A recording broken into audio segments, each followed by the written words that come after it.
우리 산부 예배 나오신 여러분들을 축복합니다. 환절기에 건강 유의하시고 하루하루 주님과 함께 행복하시기를 바랍니다. 옆에 있는 분에게 집사님 더 행복하셨으면 좋겠습니다. 장로님 더 행복하셨으면 좋겠습니다. 예, 서로 인사하세요. 예, 우리 권사님 더 행복하셨으면 좋겠습니다. 더 행복하시길 바랍니다. 네. 이 아름다운 계절에 주님과 함께 날마다 행복하시길 바랍니다.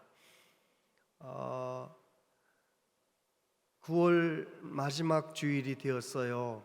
우리 교회는 우리 어린 자녀들, 다음 세대를 믿음의 사람으로 세우는 것을 최고의 가치로 두고 달려가고 있습니다.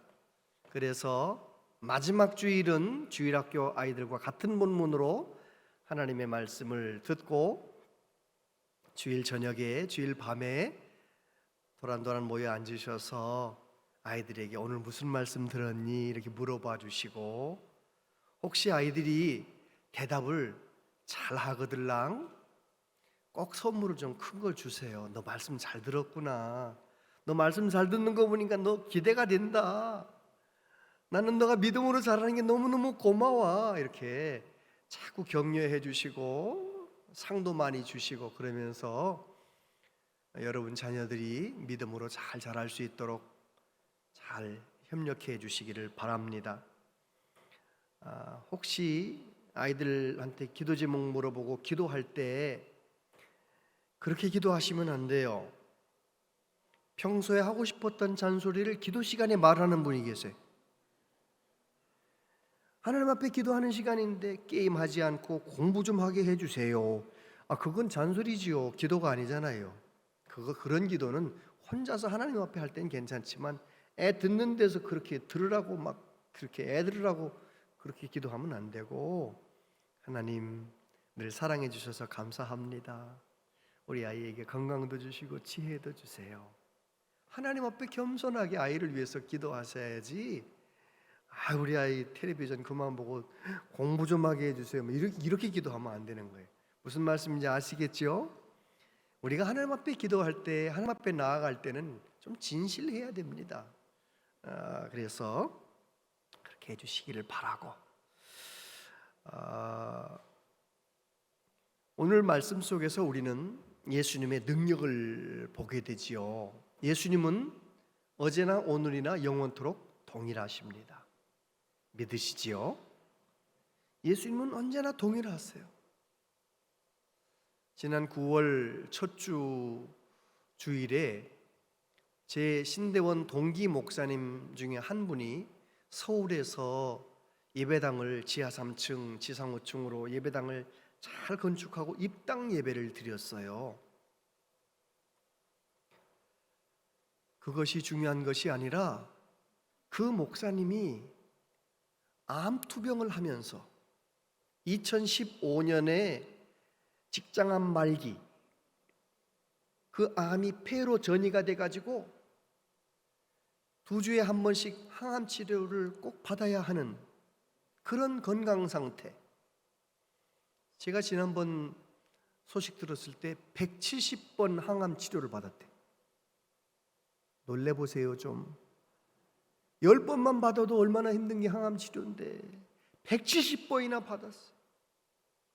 그런데도 힘이 좀 있는 주일은 꼭 나가셔서 설교하시고, 제가 어쩌다 한 번씩 동기 목사님 설교 어떻게 하시나 들어보려고 영상을 가서 보면 항암 치료해가지고 머리 다 빠졌고 쫙 말라가지고, 그런데도 목숨 걸고 복음을 전하는데 얼마나 은혜가 되는지. 그 교회 성도들도 대단하잖아요. 암으로 다 죽어가는 목사님을 위해서 기도하고. 이야, 정말 2015년에 그런 판정을 받았는데 지금이 몇 년도입니까? 지금 7년, 8년, 아무튼 그 긴 세월을 암과 싸우면서 건강한 목사님도 정말 얼마나 힘든 교회 건축인데 그 큰 예배당을 온 성도들과 함께 기도하면서 건축하고 입당 예배를 드리는데 얼마나 감격스러운지 제가 들어가 봤어요. 제가 강단에 서서 설교하시는 목사님을 보면서 아하, 성도들이 그래서 은혜 받았겠구나. 우리 목사님 항암 치료 이번에도 견뎌내셨네. 설교하시는 모습을 볼 때마다 우리 목사님 예수님 바라보시면서 또 한 주간 승리하셨네. 그걸 바라보면서 성도들과 함께 은혜 받는구나, 그런 생각을 했어요. 저는 머리가 빠졌던 경험이 있기 때문에 머리가 그렇게 항암 치료로 빠진 그 목사님이 설교하는 모습을 보면서 나라면 저렇게 할 수 있을까? 스스로에게 질문을 해봤어요. 나라면 저렇게 할 수 있을까? 제가 스스로 대답했습니다. 할 수 있지. 저 목사님이, 친구 목사님이 예수님을 온전히 바라보는 것처럼 나도 예수님을 온전히 바라볼 수만 있다면 그 어떤 어려움 속에서도 나도 설교할 수 있지. 사명 감당할 수 있지. 여러분, 제 동기 목사님은 복음서에 나타난 예수님을 지금도 살아 역사하시는 예수님으로 붙들고 만나고 살고 있는 목사님을 제가 보았어요. 지금도 현재 진행형이죠.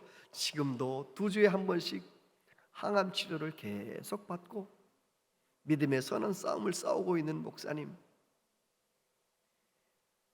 여러분은 예수님을 어떻게 믿고 계십니까? 어떤 예수님으로 믿으십니까? 성경 속에 나타난 우리 예수님을 보면서 내가 어떻게 예수님을 믿는가? 오늘도 살아 역사하시는 예수님, 그 예수님, 능력의 예수님으로 믿고 경험하며 체험하며 섬기는 우리 모두 되기를 축복합니다. 오늘 말씀 속에서 우리는 회당장 야이로와 12의 혈루증으로 앓던 여인 이야기를 통해서 예수님의 3가지 모습, 예수님은 어떤 예수님인가? 첫 번째, 두려움을 벗겨주시는 예수님. 22절에 보니까 회당장 중에 하나인 야이로라 하는 이가 와서 예수를 보고 발 아래 엎드려 간곡히 구하여 이르되 내 어린 딸이 죽게 되었사오니 오셔서 그 위에 손 얹으사 그로 구원을 받아 살게 하소서 하거늘. 35절, 아직 예수께서 말씀하실 때에 회당장의 집에서 사람들이 와서 회당장에게 이르되 당신의 딸이 죽었나이다. 어찌하여 선생을 더 괴롭게 하나이까? 예수께서 그 하는 말을 곁에서 들으시고 회당장에게 이르시되 두려워하지 말고 믿기만 하라 하시고. 할렐루야. 여러분, 회당장, 이 가버나움의 회당장 야이로는 딸이 하나 있었어요. 그 딸이 몇 살이라고요? 12살. 누가복음의 똑같은 본문에 보면 무남동녀 외동딸이에요. 무남동녀 외동딸이 시름시름 앓는데 죽을 것만 같아요. 여러분, 얼마나 두려웠을까요? 재산이 있으면 뭐합니까? 회당장이면 뭐합니까? 내 생명만큼 소중한 딸이 죽어가는데요, 얼마나 두려웠겠습니까? 그런데 가버나움의 회당장이었기 때문에 그 회당장은 예수님의 소식을 잘 알고 있었습니다. 가버나움 회당에서 예수님께서 말씀을 전하셨잖아요. 귀신이 막 떠들으니까 예수님께서 그 귀신을 쫓아냈단 말이죠. 회당장이니까 늘 봤단 말입니다. 예수님께서 가버나움에서 병자들을 고치시는 것을 늘 듣는 거예요. 크지 않은 동네니까요. 하루는 어떤 집에서 예수님께서 병자들을 고치시는데 하루 종일 병자들이 몰려오는 겁니다. 고치시고 중풍병자를 고치시고 각종 병든 자들을 고치시고 그 소식을 다 들었단 말이죠. 예수님은 많은 병자들을 고치셨다, 그 소식을 들었기 때문에 틀림없이 회당장 야이로도 예수님 앞에 나갈 수가 있었던 것입니다. 자기 딸이 죽을 병에 걸리기 전에는 그냥 심각하게 보질 않았어요. 예수님의 사건을 그렇게 중요하게 보질 않았어요.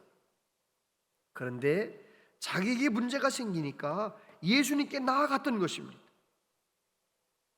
어떤 병이든지 고치는, 불치병도 고치는 예수님에게 나아간 것입니다.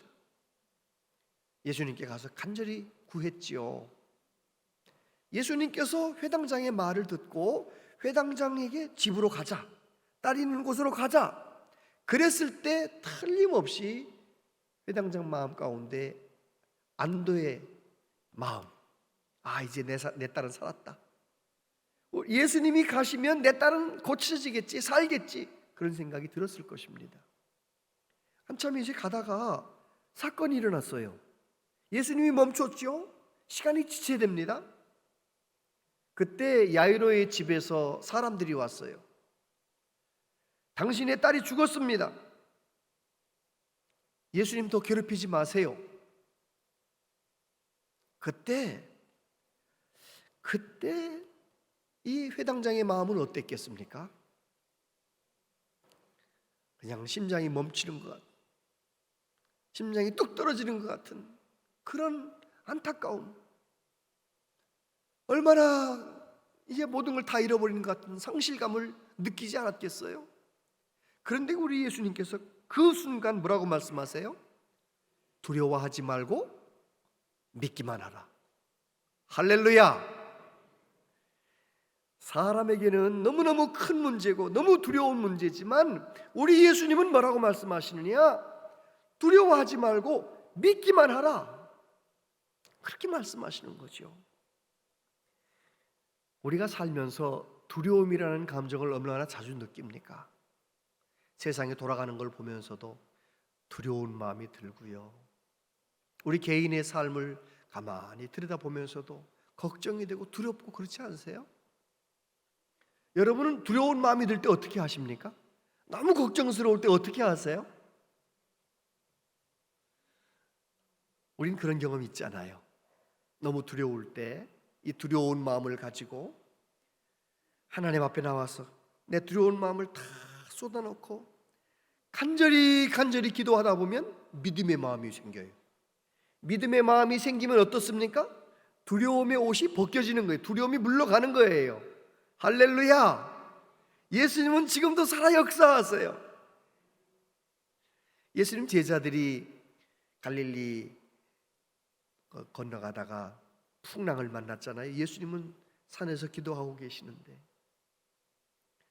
얼마나 두려웠겠습니까? 그때 예수님께서 새벽에 물결 위를 걸어서 오십니다. 나니 두려워하지 말라. 베드로가 말합니다. 주님이시거든 나를 물 위로 걸어오라 하소서. 예수님이 와라.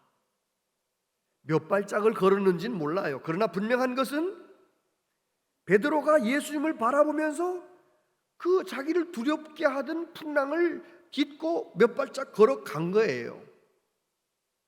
여러분, 예수님을 온전히 바라보면, 예수님 바라보다 믿음이 생기면 어떤 두려움도 이겨낼 수가 있다는 것입니다. 저와 여러분들이 이런저런 일로 두려운 일이 많은 세상이지만 그래도 두려움의 옷을 벗겨주시는 예수님, 믿음 있는 사람에게 두려움이 물러가게 만드시는 예수님, 그 예수님을 경험하며 살아가시게 되기를 바랍니다. 두 번째, 예수님은 수치와 불행을 벗겨주십니다. 25절부터 보면 12해를 혈루증으로 앓아온 한 여자가 있어 많은 의사에게 많은 괴로움을 받았고 가진 것도 다 허비하였으되 아무 효험이 없고 도리어 더 중하여졌던 차에 예수의 소문을 듣고 무리 가운데 끼어 뒤로 와서 그의 옷에 손을 대니 이는 내가 그의 옷에만 손을 대어도 구원을 받으리라 생각하밀러라. 이에 그의 혈루 근원이 곧 마름에 병이 나은 줄을 몸에 깨달으니라. 예수께서 그 능력이 자기에게서 나간 줄을 곧 스스로 아시고 무리 가운데서 돌이켜 말씀하시되 누가 내 옷에 손을 대었느냐 하시니. 할렐루야! 우리 예수님은 이 혈루증 앓던 이 여인의 이야기를 통해서 그 여인의 수치와 불행이 끝나게 만드시는, 수치와 불행의 옷을 벗겨버리시는 능력의 주님이시라는 거예요. 보통 여자아이들이 12살, 13살 되면 이제 여자가 되어 생리를 하잖아요. 그런데 이 여자는 생리를 하고 나서 얼마 안 돼서 그만 이게 혈루증이 생긴 거예요.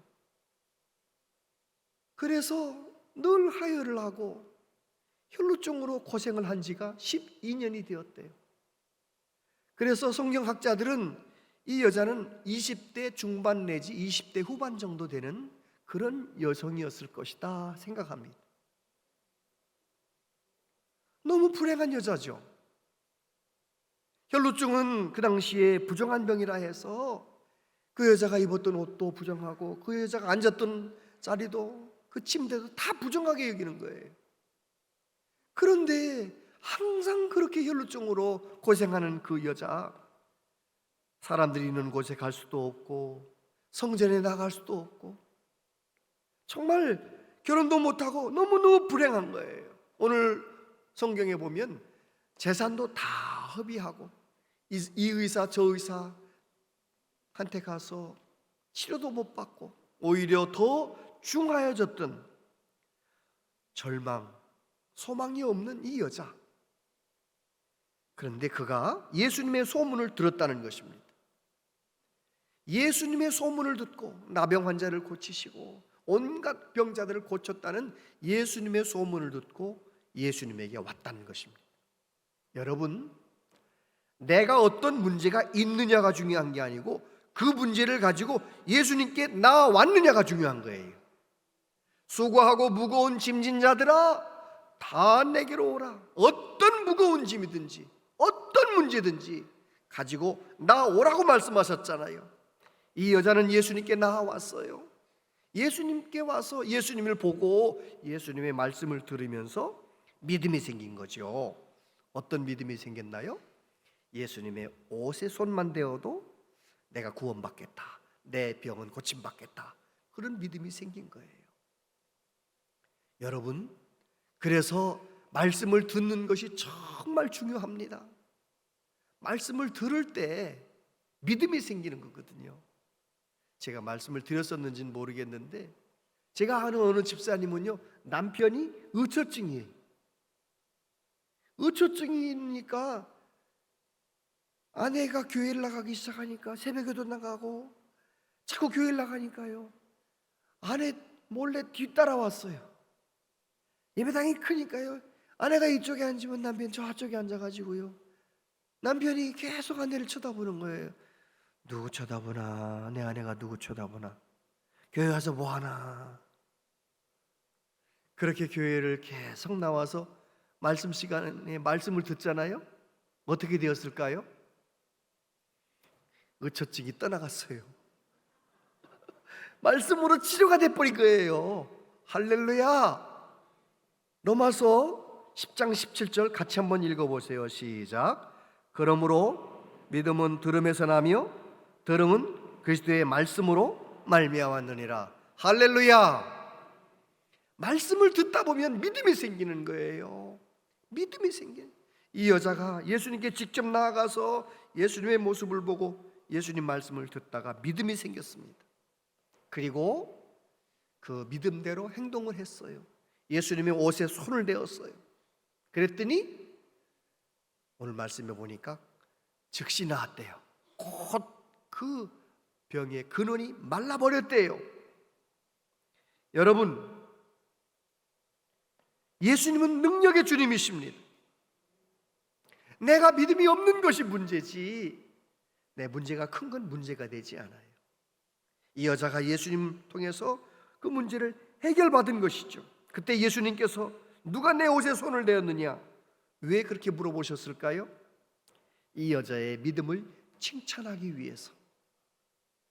마가복음 5장 34절에 보면 예수께서 이르시되 딸아, 내 믿음이 너를 구원하였으니 평안히 가라, 내 병에서 놓여 건강할지어다.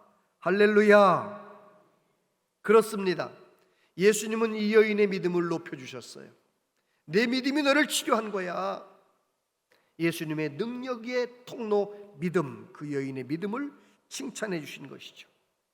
저와 여러분도 어떤 문제, 어떤 부끄러움, 어떤 문제를 가지고 있든지 그 문제를 가지고 내 있는 모습 그대로 주님께 나아가는, 주님께 믿음으로 행하는 은혜가 있게 되기를 바랍니다.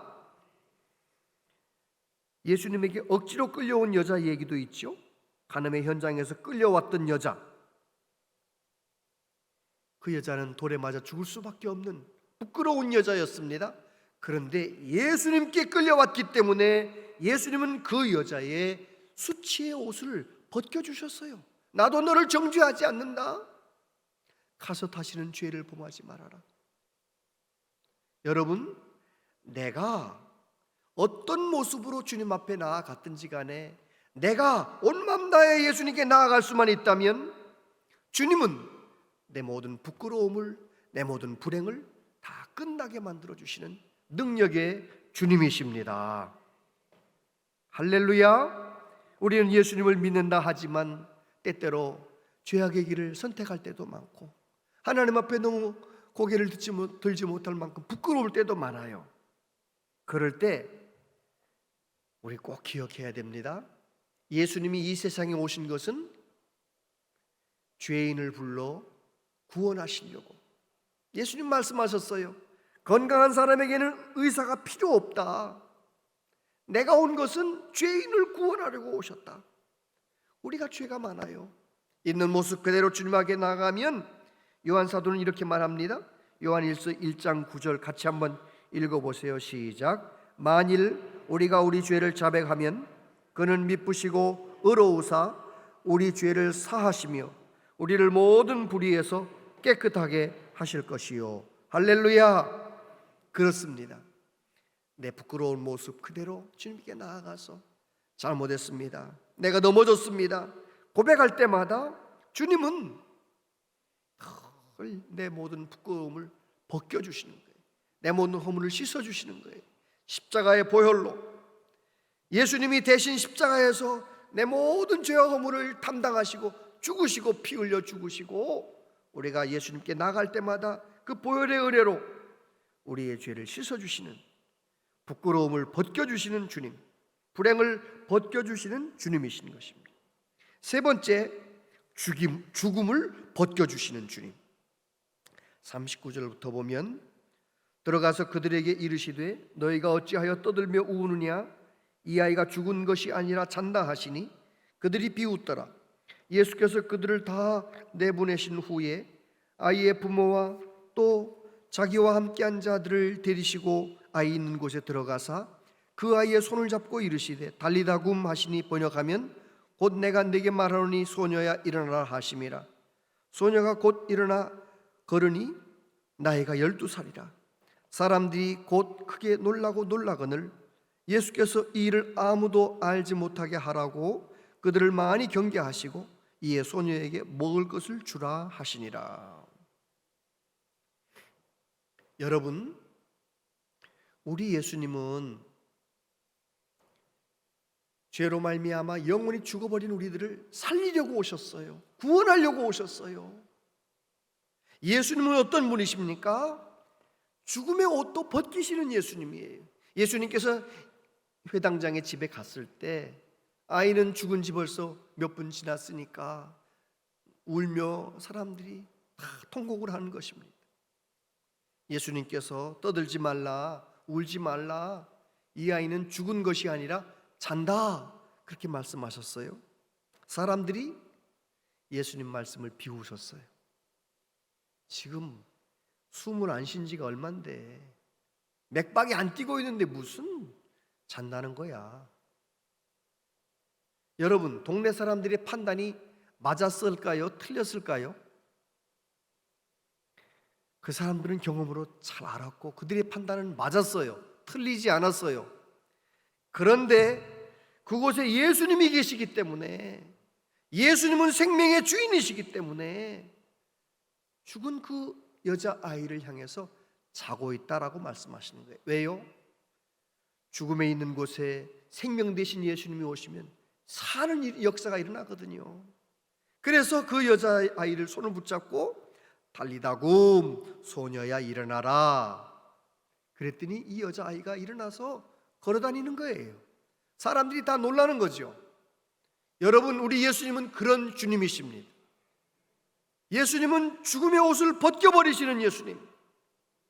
사람들은 이 아이가 죽으면 끝났다고 생각했지만 사람들이 끝난 그 지점에서 예수님이 일하시면 또 새로운 역사가 일어나는 거예요. 오늘 우리도 마찬가지입니다. 이제는 내 인생은 끝났다, 우리 가정은 끝났다, 그런 생각이 드십니까? 그곳에 예수님이 계시면, 그곳에 예수님이 일하시면 새로운 역사가 일어나게 되는 것입니다. 죽음의 옷을 벗기시는 예수님, 불행의 옷을 벗겨버리시는 예수님. 예수님 말씀하셨지요. 내가 곧 길이요 진리요 생명이다. 요한복음 11장 25절 26절 같이 한번 읽어보세요. 시작. 예수께서 이르시되